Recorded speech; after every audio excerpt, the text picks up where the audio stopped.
Garantir le droit à disposer de son corps et l'accès à la santé reste une priorité dans le combat féministe, au même titre que la lutte contre les VSS, ici et partout dans le monde, sans oublier le soutien à la lutte pour l'accès à l'éducation, la garantie de la vie et la liberté des femmes. Le combat pour le droit à l'IVG est loin d'être achevé. L'inscription dans la Constitution d'une liberté garantie est certes un grand pas, mais n'est pas tout à fait celle du droit à l'avortement, pour laquelle les députés de la France Insoumise ont œuvré à l'Assemblée nationale dans la précédente législature et qui fait partie des revendications des associations féministes et de la France Insoumise depuis sa création. En effet, les inégalités territoriales et sociales restent un frein majeur à l'accès à l'IVG. Et la vigilance concernant nos droits prônée par Simone de Beauvoir, notre vie durant, est toujours d'actualité.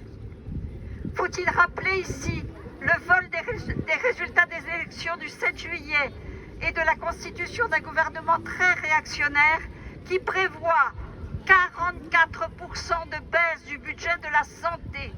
Ce n'est pas ainsi que l'on permettra la réouverture des 130 centres IVG fermés.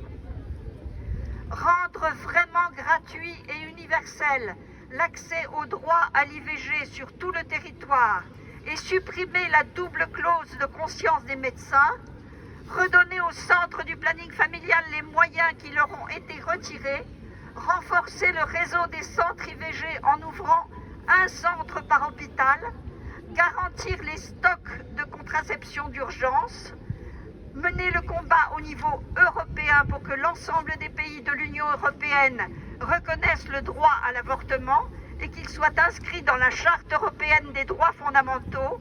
Voilà quelques pistes du combat qu'il reste à mener dans notre pays et en Europe. Nous soutiendrons nos députés à l'Assemblée nationale et au Parlement européen en faisant avancer l'opinion publique sur ces questions. La France Insoumise censurera ce gouvernement réactionnaire, relais des mouvements anti-choix et fera toujours de la lutte pour le droit à l'avortement l'une de ses priorités.